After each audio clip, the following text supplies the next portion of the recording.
that the prayer had been shortened. Well, actually, the better translation is that people left quickly. خرج السرعان, people left quickly, and then they told the people outside that the prayer has been shortened. Abu Bakr and Umar were there, but they too were too much in awe to speak to him, sallallahu alaihi wasallam. Among them was a man with tall hands, long arms. I don't know how you have tall hands. Literal translation.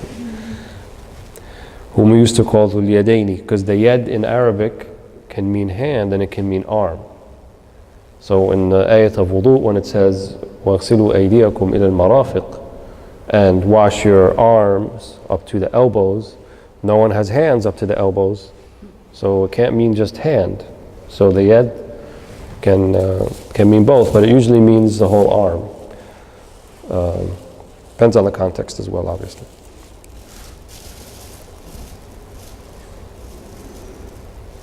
He replied, sallallahu alaihi wasallam, I did not forget, and it was not shortened. Then he said to the people who were still there, which would include Abu Bakr and Umar, is it as Dhul Yadayn stated? Everyone confirmed. He then, sallallahu alaihi wasallam, stood up and prayed what was missed and made takbir and made sajda, as he normally makes sajda or longer. And then he raised his head and made takbir and made sujood again, so twice, as he did the first time, just like there was sujood or longer. Then he raised his head and made takbir, then he made salam, or gave the salam. So here, there's several issues in this hadith. One of them, probably the first question that will come to mind to many, is how can the Prophet ﷺ forget in prayer? Right? Because we know about him, ﷺ, that he mentioned about himself, or they mentioned about him, تَنَامُ عَيْنَاهُ وَلَا يَنَامُ قَلْبُهُ. His eyes may be asleep, but his heart never sleeps. And so one of the khasa'is, one of the specific things about the Prophet ﷺ is that even while asleep, there's an awareness about him, such as that he doesn't lose his wudu even while asleep. So sleep is not a reason for him to lose his state of wudu, unlike for everyone else, because they're unaware of what may have passed out of them during sleep.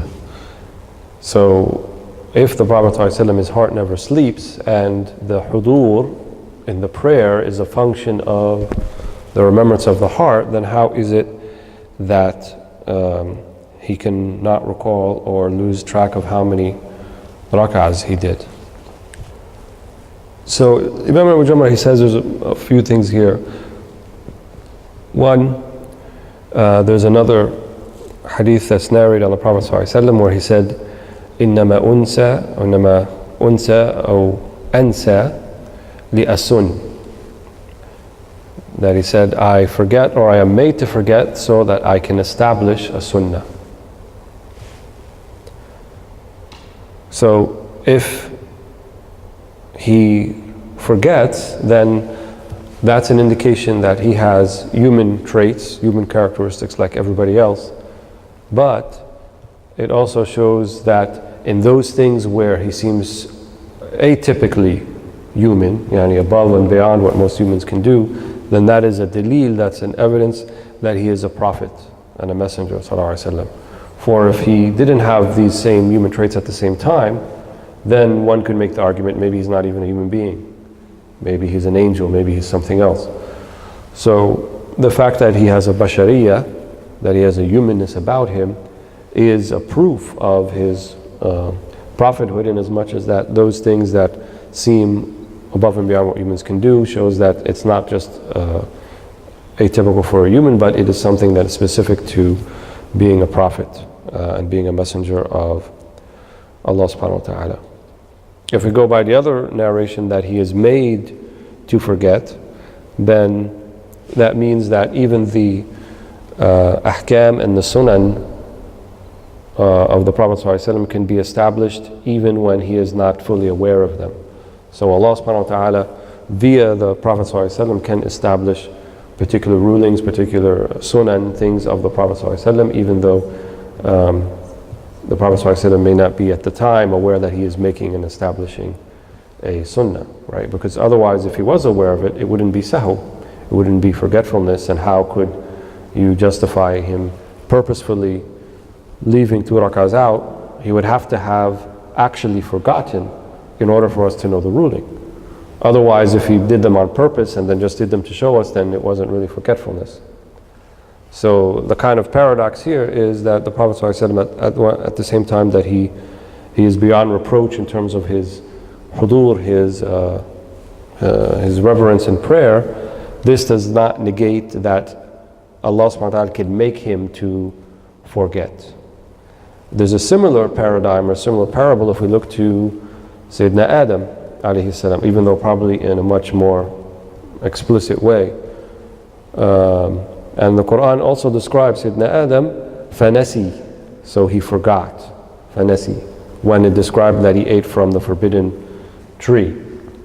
And this too, since we believe that all prophets are infallible, we look at the same way, that Adam alayhi salam ate from the tree because he was made to eat from it, in order for a greater cause, for a greater lesson to come out of it, namely that how would we know tawbah, how would we know repentance and istighfar in the most primal way, if it not for our father Adam alayhi salam to have shown that to us to begin with. So we don't describe it as the fall, we describe it really as an ascent, as ennobling. So it was ikram, it was an ennobling of the Prophet Adam, not something that was seen served as a punishment either to him or as a collective punishment to humanity.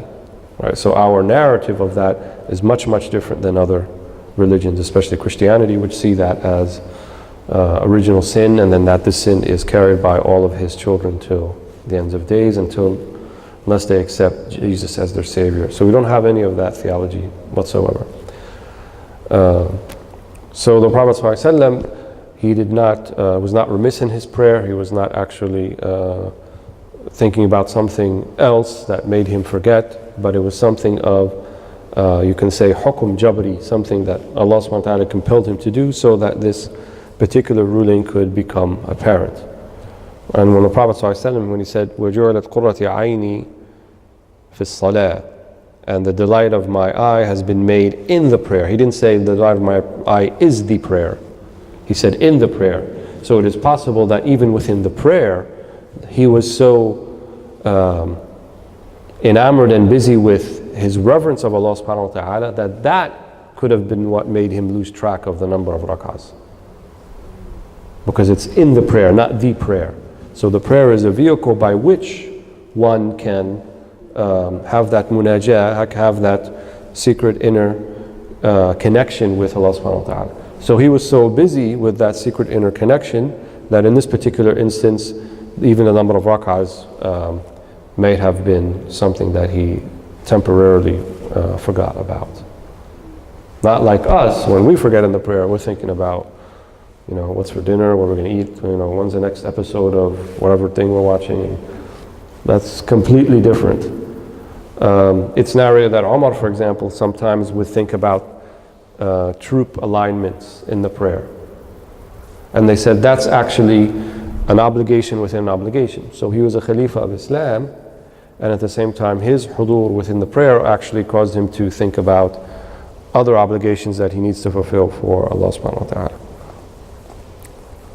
So that's the way that we would typically understand it. Otherwise, we don't say that the Prophet ﷺ is subject to nisyan or sahu, forgetfulness, or they use those words interchangeably sometimes, but they actually have a subtle difference between them.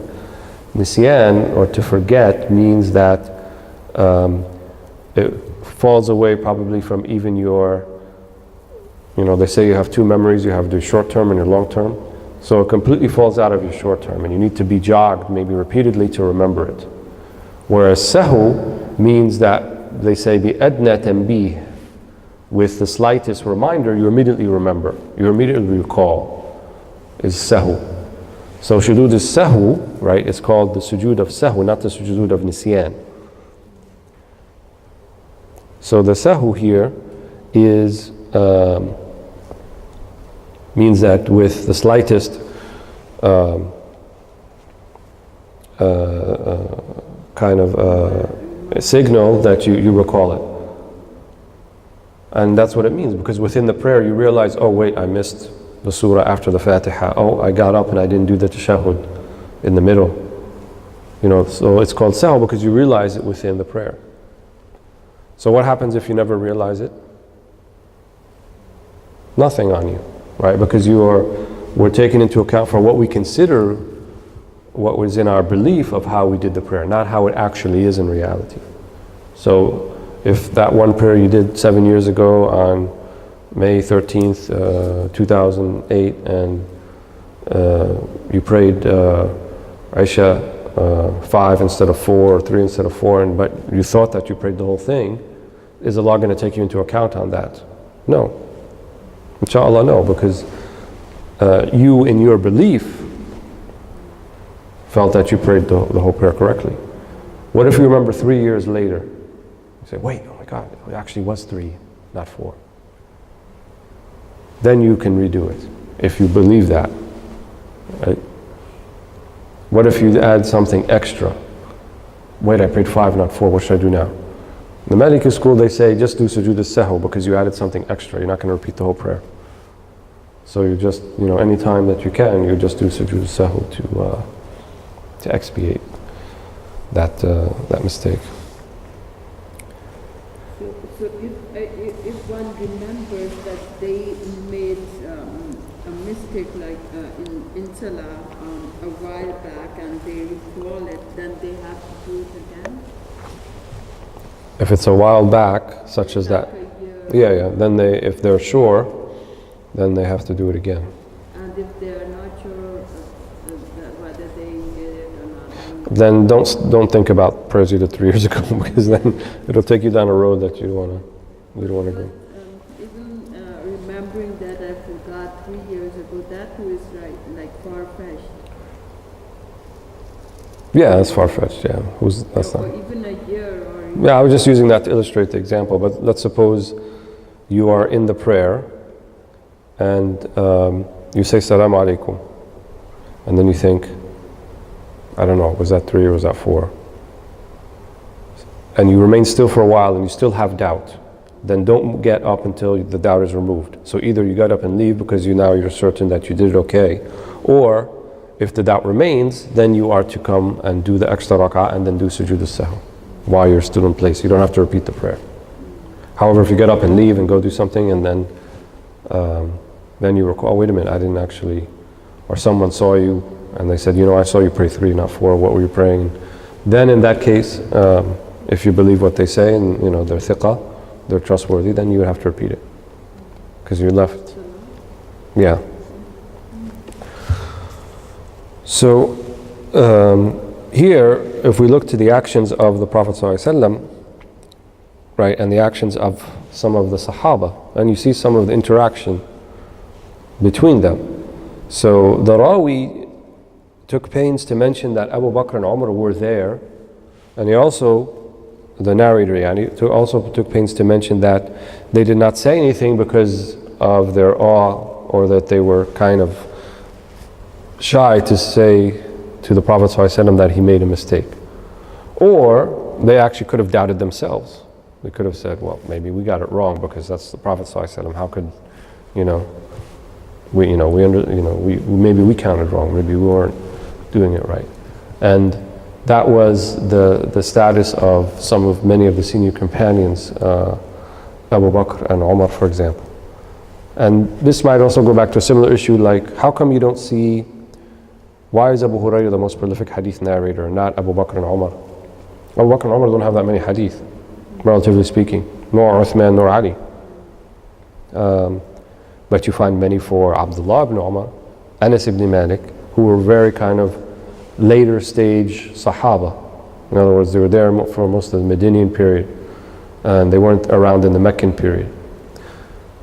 One of the reasons for that is that, similar to here, these senior companions were kind of very careful and in awe of what they would narrate from the Prophet ﷺ.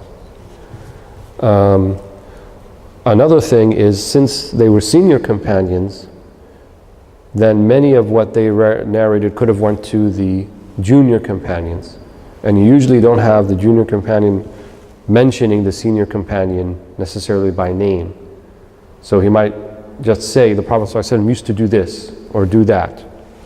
Instead of, if he said, I saw him do this, then definitely he saw, no, that person saw him do it.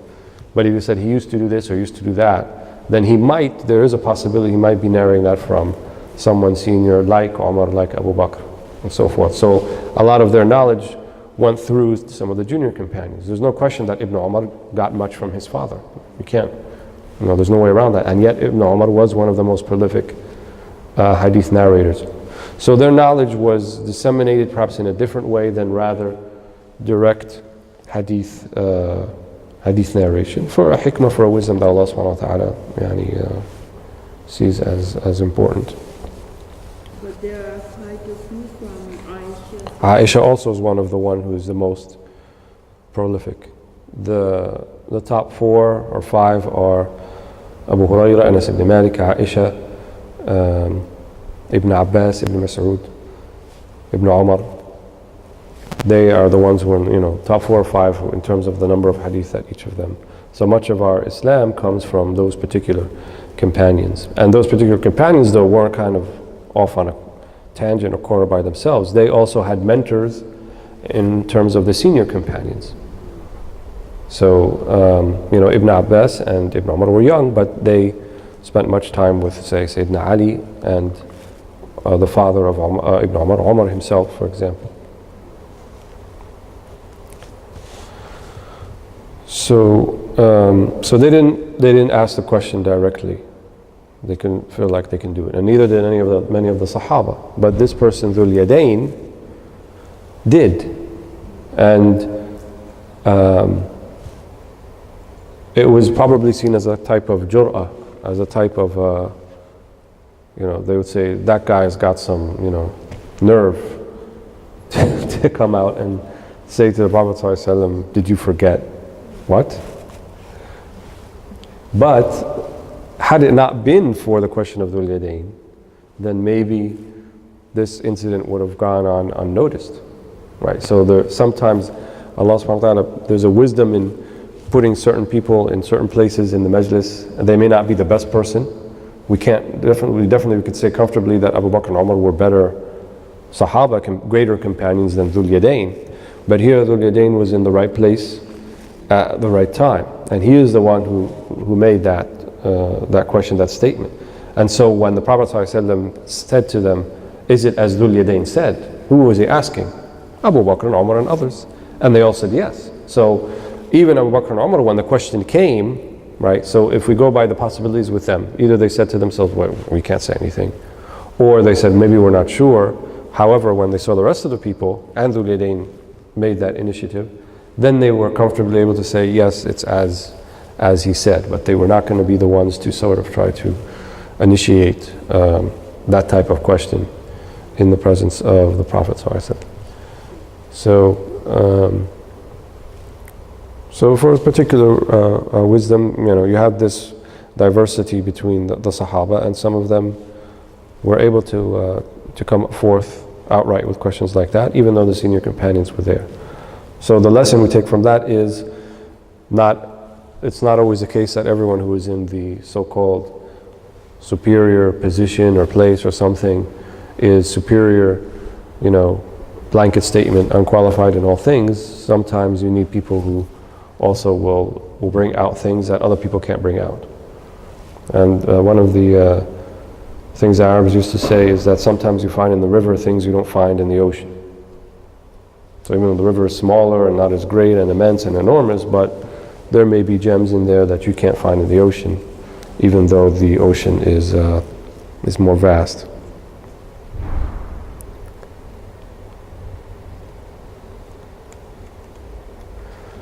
So the Prophet ﷺ also didn't go by just what Dhul Yadayn said. He asked everybody else.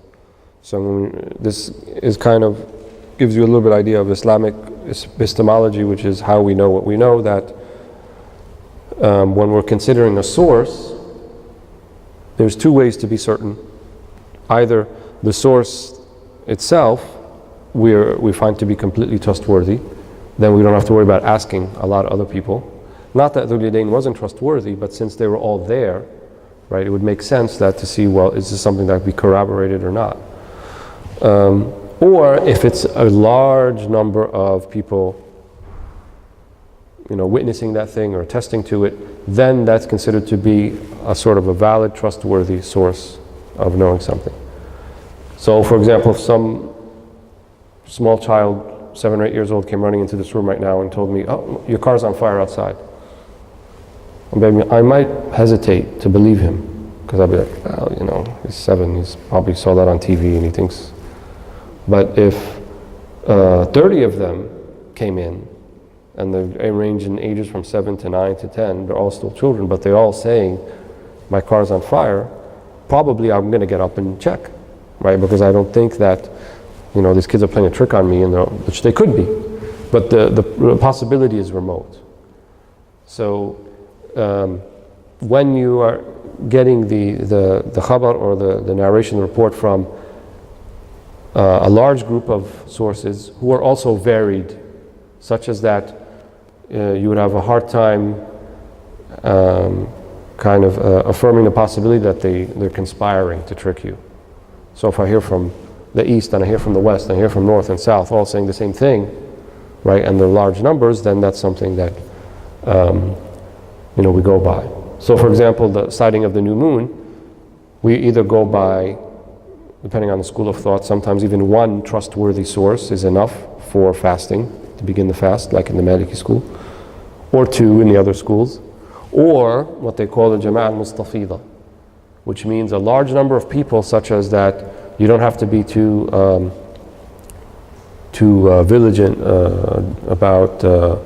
vigilant about seeing the trustworthiness of each individual person, because there are 100 people. So I don't have to worry about the trustworthiness of the 100 individuals, but the large grouping of itself lends credence to the thing that they saw. If you take this to the logical conclusion, for example, of how we know the veracity of the hadith, or to the supreme logical conclusion, the veracity of the Quran, we know the veracity of the Quran because it is mutawatir, which means that it's from so many different sources, such as that it's impossible for us to conceptualize them all conspiring to lie about it. Just like, if I've never been to Lima, Peru, yet I believe the place exists, because I don't believe that, what I've seen it in Encyclopedia Britannica, and I've seen it in this source, and I've seen it in that source, and I've seen videos of it on YouTube. So I don't believe that all of those sources have conspired to make up this place called Lima, Peru. I think it exists, even though I haven't actually seen it, been to it myself. So that level of confidence, we call that tawatur. And in our epistemology, someone who denies something that is by tawatur, right, whether it's the Quran itself or something clearly known from the Quran, then we say that that's kind of akin to disbelief, because there's a certainty in that which is absolute. And anytime you deny something of absolute certainty, then that's akin to kufr or disbelief. If you deny something, though, of less than absolute certainty, it's still bad, but it won't be kufr. Won't be kufr.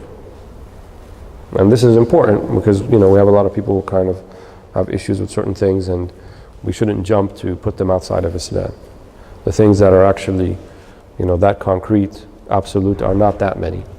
So, some even people can deny, Su'al al-Malakaini, for example, the questioning of the 2 angels in the grave, has come in many hadith, but not to the level of tawatur.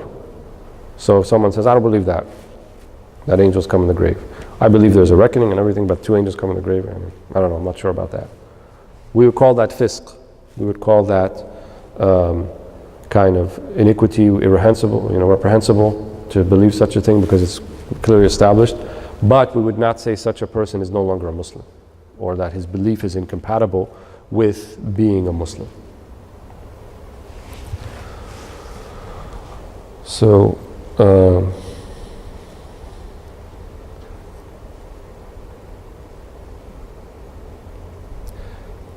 then we might ask, it's sort of a philosophical question, why sujood as-sahw? Why the whole thing to begin with? Why can't we just, you miss something in prayer and you just say astaghfirullah, make it up. Why you also have to do the 2 sujood, right? And the thing about that is, forgetfulness in prayer, obviously outside of the context of the Prophet Muhammad ﷺ, but for everybody else like us, usually we can attribute that to shaitan, right? Shaitan is the one who yuwaswisu fi sudur an-nas. He's the one who whispers to the hearts of people to make them forget. And he can be successful sometimes, especially in the prayer. He loves to do that. But we don't want to give him a victory. So what is the thing that he hates the most, that he would despise? Sujood. That's why he wound up in the mess that he's in to begin with, because he refused to do it when Allah subhanahu wa ta'ala asked him. So sujood is sahu, right, which you added on, is like kind of saying, you may have tripped me up here, but you know what? I get sujood sahu. So, I win in the end. It's kind of like a moral victory for the person, even saying that you can forget in prayer. Sometimes it happens, sahu happens, and there's a way to fix that. What's called jabr. If something is patchy, you can fix it up. Yes. Alhamdulillah, some of us will live to be very old Muslims, inshallah. Inshallah. I've had the benefit of visiting with a friend who's an older husband, and he's in a history illness, and he has attacked his ability to remember. Not all the time, but I recall we were making prayer, and it perhaps was, I can't remember if it were a prayer that was said out loud. It could have been Maghrib. It could have been Maghrib. But it showed me that she corrected her husband, and I was wondering about the etiquette that would be appropriate. Corrected him for what? Something he was reciting? He forgot the number of rak'ah. Oh, okay. No, that's fine. No, it's fine. She can correct him. The hadith that said tasfiqu lin-nisa, clapping is for women. Some of the scholars understood that not to mean that if a woman is praying behind a man and he makes a mistake that you clap. No. But rather that the idea of the thing of clapping to begin with is something, I don't want to sound funny, but when women get, young girls, not women, when young girls get really happy, they clap. And so he's saying that is not a manly thing to do. Not that, you can't, even a woman can't verbalize within the prayer to say, oh, it's 2, not 3. You can do that. That's not what it's saying. So women don't have to clap. Their voice is not awra, right? The voice is not something not to be heard. But if they're the only one there, and especially what we call yastaftah al-imam, if the imam is unsure and he's kind of waiting for someone behind him to set him straight, then that means that someone who is behind him should do that.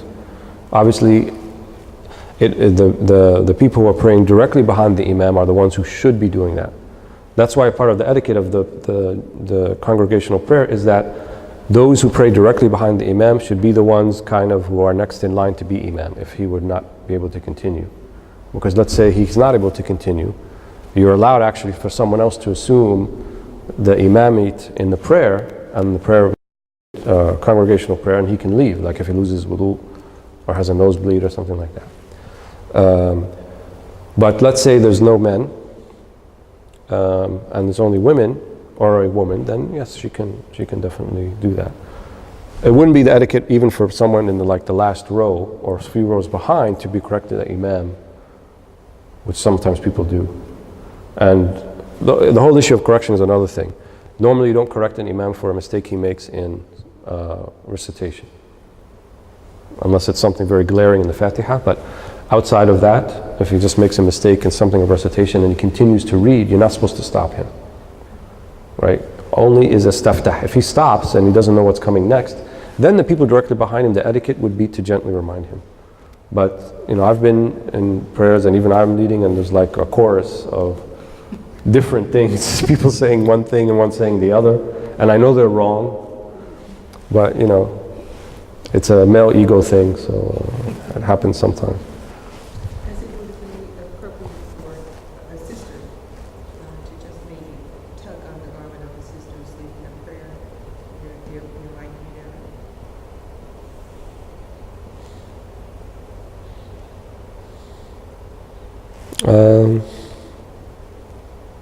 But then In our homes, let's say we're in our homes.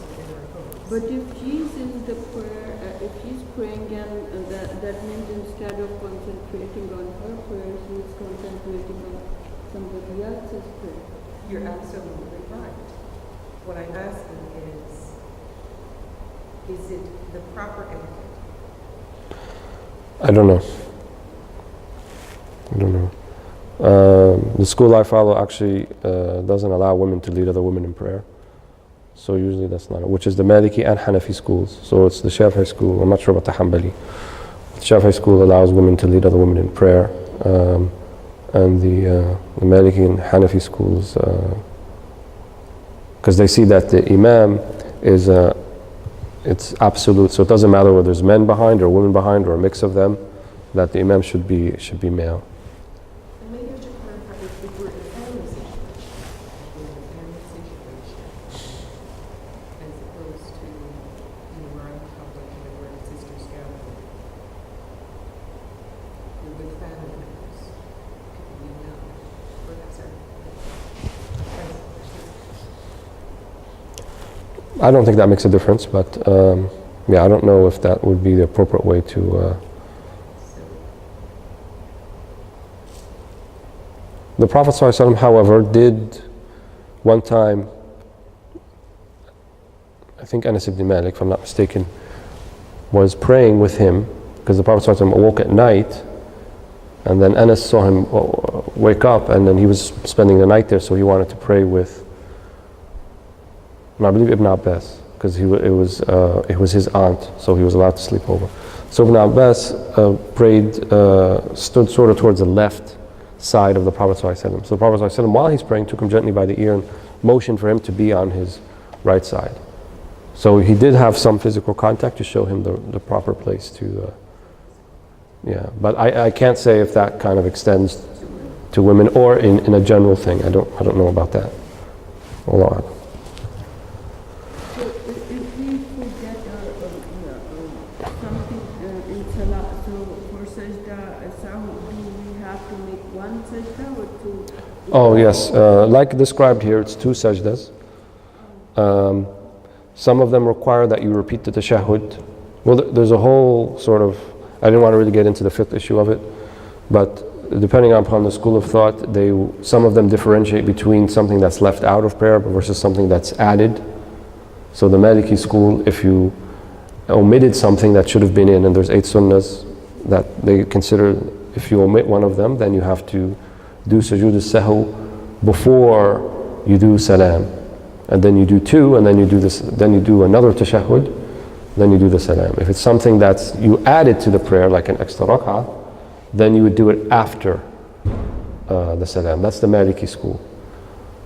Then the Shafi'i school of belief says you always do it after, right? Do the tashahhud, then do the Always, but always after the first salam. Yeah. And the Hanafi, you do the sujood first, then you do the salams. The salams is always after the tashahhud. no, which salam? The one for the prayer or the one for the sujood?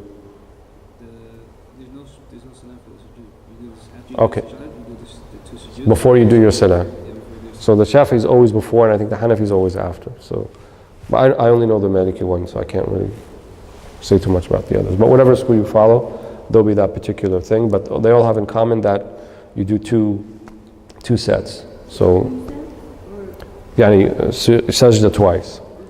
Sajda twice, yeah. Yeah.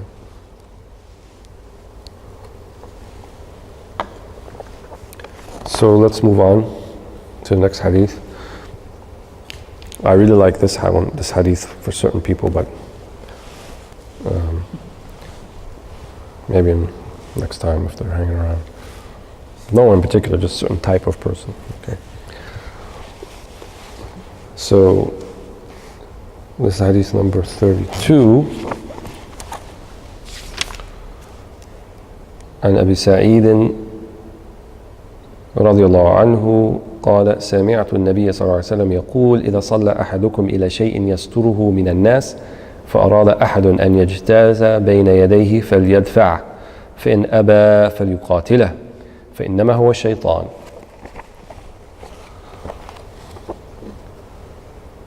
I don't have that whole, the Ibn Abi Jamrah didn't put that whole thing in the beginning. So he only included that second part, but we'll read it in English. Abu Salih heard that he saw Abu Sa'id one Friday praying facing something that blocked him from the people. A young man from Bani Abi Mu'ayt sought to pass in front of him, so he blocked him in the chest. The young man looked at him but found no way to get around except in front of him. So Abu Sa'id stopped him with more strength than before. He got upset with Abu Sa'id and went to complain to Marwan. Abu Sa'id came in and then Marwan said, "What is the matter between you and the son of your brother Abu Sa'id?" He said, "I heard the Prophet ﷺ say, if one of you prays facing a sutra and someone wishes to pass in front of him, then block him. If he refuses, then fight him because he is nothing other than a shaitan." What is sutra? We'll get to that in a second. So just reading the hadith from, like that, it sounds very harsh. It's like, how is that possible? Because he passed in front of me, I'm supposed to fight him? What, like kill him? What does that mean? Right? And I know many people who read this hadith, try passing in front of them, right? You'll get elbowed, you get, clotheslined, and all sorts of things will happen to you if you dare pass in front of them. But like some of the other hadith that we read, this hadith needs to be contextualized. It's not like exactly what it appears to be, right? It takes a little bit of discernment that only the ulama, taking all other things in consideration, would be able to do. So first, what's sutra? Sutra is comes from the word satr, which is to cover or to protect. So the sutra is considered, and it's something the Prophet ﷺ did especially when he was traveling, to put something in front of one, but not actually directly in front. The adab is a little bit towards the right. That would be of some height, usually, maybe the width of a spear. They used to use like a stick, al-anaza, which would be a stick that they place in the sand, and it would be something like, a foot or 2 or 3 feet high, something like that. And it would be there to act as a barrier between anyone who unwittingly would pass in front of you. But there's certain adab also for when you would use sutra and when you would not. When you would need to have it and when you shouldn't try to have it. So, for example, in the masjid, when you are praying behind the imam in congregation, not every single individual puts a sutra in front of them because you have the line in front of you is kind of your sutra. So it's fair to say that no one's going to try to pass when people are lined up in rows. So that's not a situation where you would have sutra. Would the imam in front have it? Yeah, maybe. But if he has something like that, a mihrab, which is impossible, right, then you wouldn't. So the sutra is used in situations where you are placing it and there is either a remote possibility or a very slim possibility someone would actually be walking in that place to pass in front of you. Why do I say that? What if it's somewhere where people are walking all the time? Then you don't pray there. That's the thing. People don't understand. If it's makruh, you take this with all the other ahadith and the ahkam. If it's disliked or reprehensible to pray where people are passerbys, it's like a throughway, an artery where people are walking or driving or whatever it might be. So I don't go out to Route 1 and set up my prayer space on the left lane in the highway and say, here's my sutra, let's see if a car tries to pass. Right? Because that's a place that's makruh. I don't do it in the mall, right in front of Lord and Taylor or something and say, in the entrance and say, Akhi, I set up my sutra, no one's going to pass here. I don't do it in Mecca, in the Haram, right, anywhere close to the Kaaba, and anyone who's been there knows this, and expect people not to pass in front of me when they're making tawaf. How often does this happen? Right? People, they finish their tawaf, and the sunnah says to pray 2 rak'ahs behind the maqam of Ibrahim, which is that It's covered now with glass and sort of a gold dome type of thing, where the footsteps of the Prophet Abraham are said to be, inside. So people try to do it directly behind that, or in front of it, or close to it. But actually, you're in the tawaf zone when you do that, because if it's a large number of people, sometimes that whole saha, they've changed the setup now, but from where it used to be from the Kaaba all the way to the doors where the steps are, would be completely full of people making tawaf. So you can't expect to set up to pray there and then people won't pass in front of you. And then you block them. La yajuz, it's not right. I don't want to say haram, but it's something that's not permissible to expect that. So the sutra is going to be set up in a place where, as says here, yasturuhu minan nas. So it's to prevent people who otherwise usually would not be walking there. Because if they're usually walking there, then you're not praying there to begin with. It's not a place to pray. That's one. So the sutra has to be understood in that sense. Do you have to have it? No, it's not fard, it's not obligatory. Is a prayer valid without it? Absolutely. No one said that the prayer is not valid without it. It's completely valid without it. In a mosque, for example, when you're praying other than the fard prayer, and it is a place where people walk, but it's not really passerby, then you might take a column or a wall as a sutra. That's perfectly acceptable to do something like that. But here we're talking about something that's outside of that area. Okay. So if women are praying in that area, those chairs can be sutra? Yeah, sure. So that's the sutra. What about this thing about blocking the person who tries to pass in front? It's interesting the word that the Prophet ﷺ used to describe the person who, even after reminded not to pass in front, he called him shaitan. He didn't call him anything else. Right? That's significant. It's not arbitrary. He could have called him a million things. He could have called him ghafil, fasiq, kada, words that would describe him, anid, stubborn, but he said shaitan, innahu shaitan. Does he mean literally that that person is now like shaitan, like he's a kafir? Could he mean that? Can't mean that. Why can it not mean that? Because it's not kufr even to purposefully pass in front of someone. It might be like rude, it might be not nice, but to say to the elevation of the level of disbelief and to be akin to the shaitan who openly declared his kufr and recalcitrance in front of God, is he like him in that sense? No. So what is he like him then? How is he like a shaitan? What's what they call wajh al-shabah? Where is the similarity? Let's go back to the hadith before this. Sujood al-sahu. We said that sahu, or distraction in prayer, we attribute it to whom? Shaitan. So the person passing in front of you, at most, what are they? A distraction. So they're akin to shaitan in that they are a distraction in your prayer. That's it. They're a distraction in your prayer. Let's go back a few more hadith. The hadith about changing your direction if you're on the boat to face the qibla. The hadith about putting your sleeve or putting your imamah on the hot ground. These are all there to prevent unwarranted distraction, to have more concentration. So if we took this hadith literally, right, and then he said, فَلْيُقَاتِلُوا, so he should fight him. How could that be understood in light of those hadiths before? Because if I really fight him, can I still be considered praying? I'm not praying anymore. We're going to blows, headlocks, he's pile driving me and I'm, trying to do a back suplex, and there's no more prayer at that point. Right? And it's not telling you to leave the prayer. He's not worth leaving the prayer. So, فَلْيُقَاتِلْهُ means idfa'hu, to try to show him, to stop him. Doesn't mean you strong arm him and clothesline him in the neck, right? But it's to give them an indication, look, you may not realize, but this space is actually sacred, right? Why the association? Because this space is sacred. There's a hurma to it. There's a sacrosanctity. Because it's between you and Allah subhanahu wa ta'ala. And it's between you and the qibla, which is, the qibla is a symbol of Allah subhanahu wa ta'ala. So there's a sacredness to the space. So defending the sacredness of space is an Islamic etiquette. It's important. So sometimes defending the hurma of things, the sacredness of things, in of itself is a type of deed. It's an elevated deed, elevated rank, to defend those sacred things that Allah has made sacred. So beyond that, is there some type of sir, maybe secret, about the space between you and, I think so. Exactly how it is and so forth, Allahu A'lam.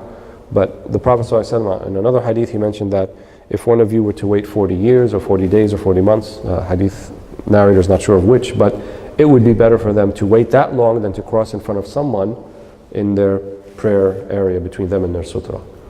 So he would have not said something like that unless there is something beyond just the actual physical space, something of the unseen, something that we can't necessarily perceive that's important about that space.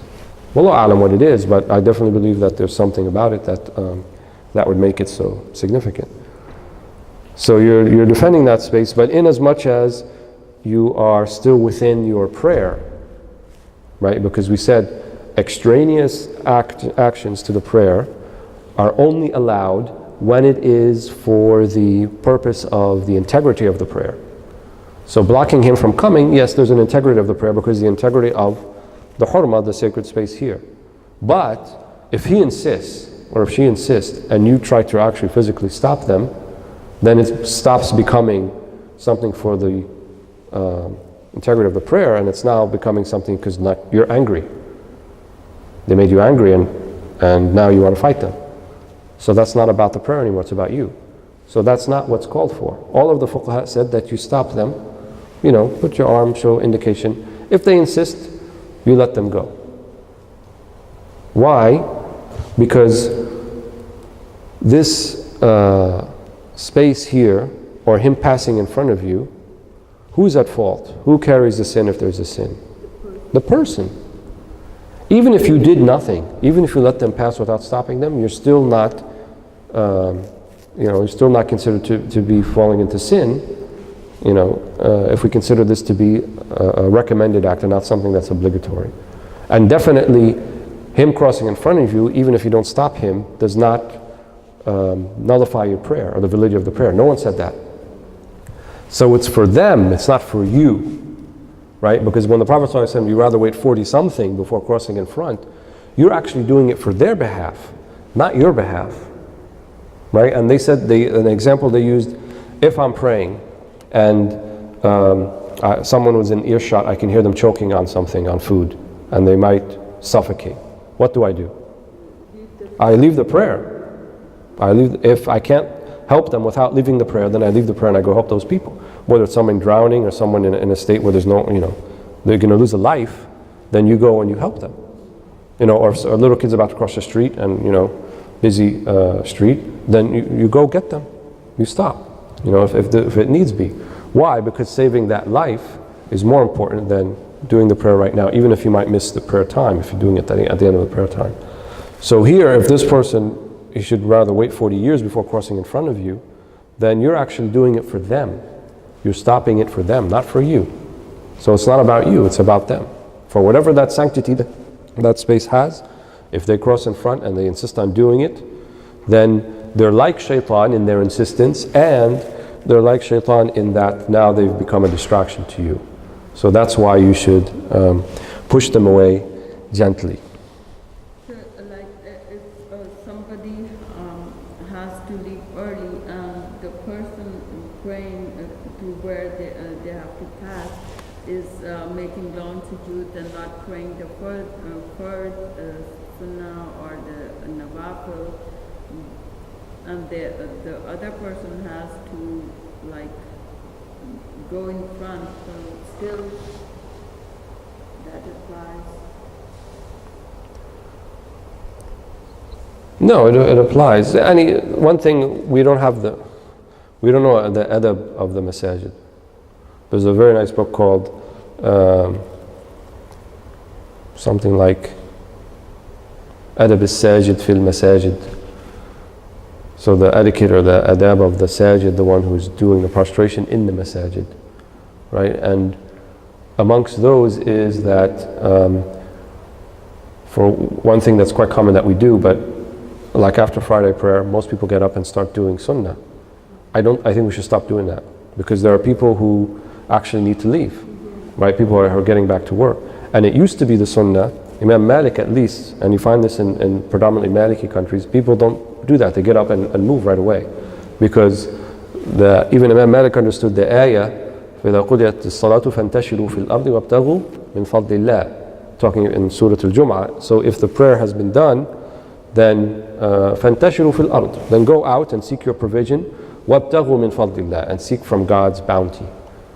So even the idea of Friday being a holiday or a day off is not necessarily one grounded in the Quran or our understanding.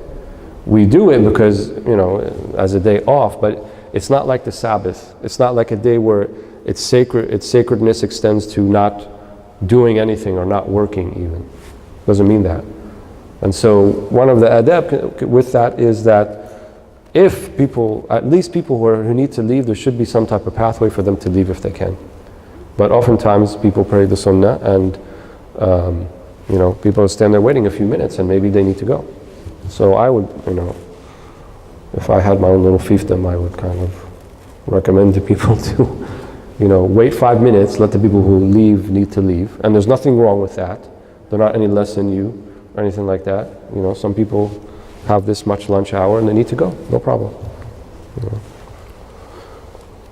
So, اللهم علمنا ما ينفعنا إن شاء الله.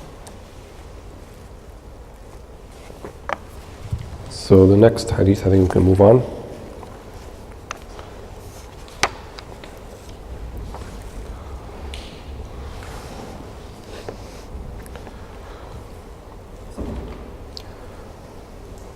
عن حذيفة قال قال رسول الله صلى الله عليه وسلم فتنة الرجل في أهله وماله وولده وجاره تكفرها الصلاة والصوم والصدقة والأمر والنهي.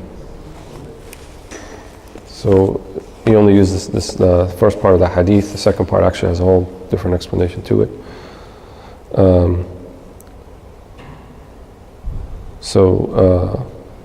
Hudayfa narrates that the Messenger of Allah said, a man's fitna is in his family, his wealth, his children,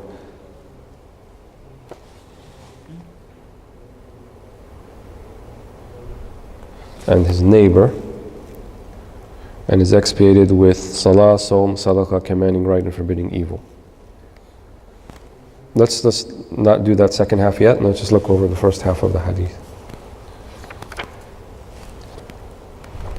So here the Prophet ﷺ describes some things that we would think to be not blameworthy in themselves as fitna. And usually we associate fitna with something blameworthy. And that's not always true. Fitna just means trial and tribulation. So you can be tried and tested with something that in of itself is good and praiseworthy. And the Quran affirms this, وَنَبْلُوكُمْ بِالْخَيْرِ وَالشَّرِّ فِتْنَةً. And we test you with good and with evil as a test, as a fitna. So when it says one's children and one's family is a fitna, does it mean the children and family are bad? Shouldn't have them? No. It means that you may be tried and tested via your children or your neighbors or your wealth or your family. And via other things too. The Prophet Isa alayhi salam was a fitna for people who believed him to be a deity. But no one can say that Isa or Jesus alayhi salam was someone who is a source of evil. Hashahu.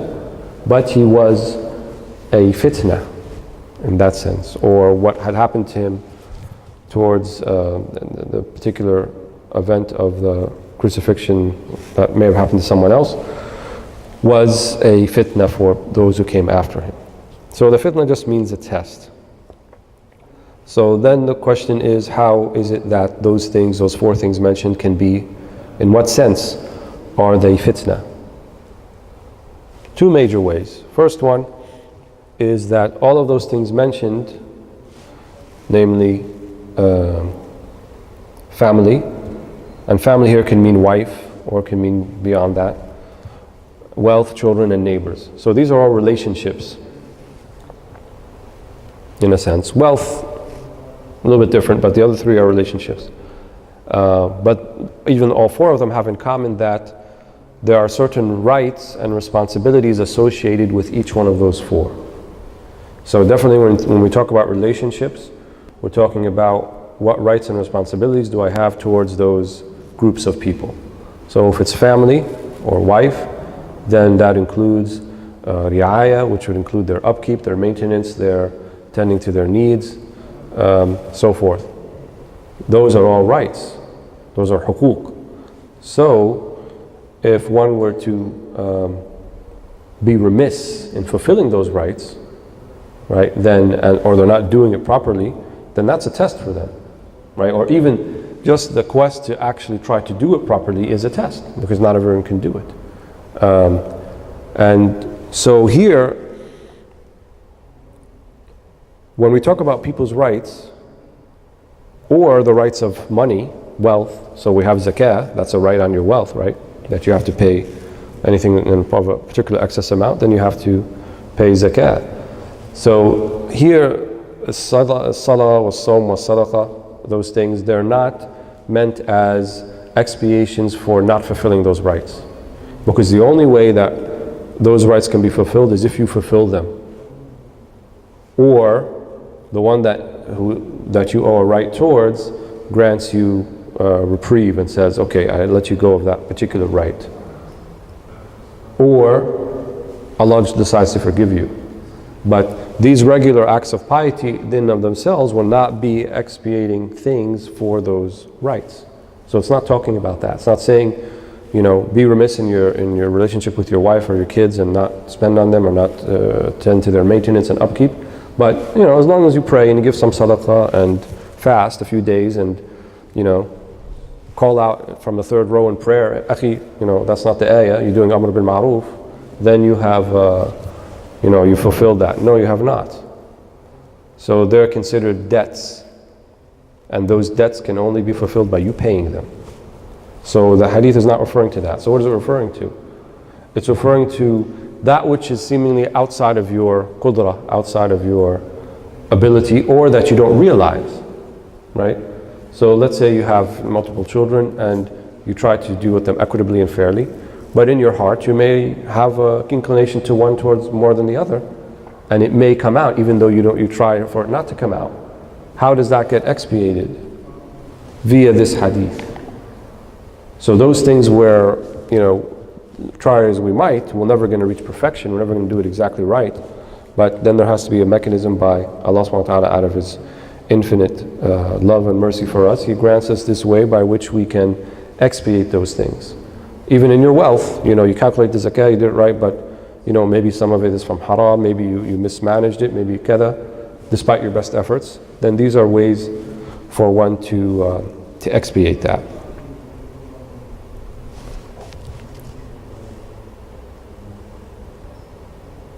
So that's one way. The second way, we said, we can understand they're a fitna, is that they may be kind of the opposite of what we first said before. So you're fulfilling the rights, or you think you are, but then it becomes such a distraction to you that you lose sight of things that are even more important. So they become distracting to you in the sense that now you are remiss in your prayers or your other duties that you may have, or huquqillah, those rights that Allah, technically we call them rights of Allah, but they really go back to your own salvation and preservation, but you're not fulfilling them. So they may be distracting to you in that sense, right? They used to say, the Arabs, al-waladu majbana, al-waladu majbana, that the children are causes of cowardice. How so? Well, because maybe there's a time when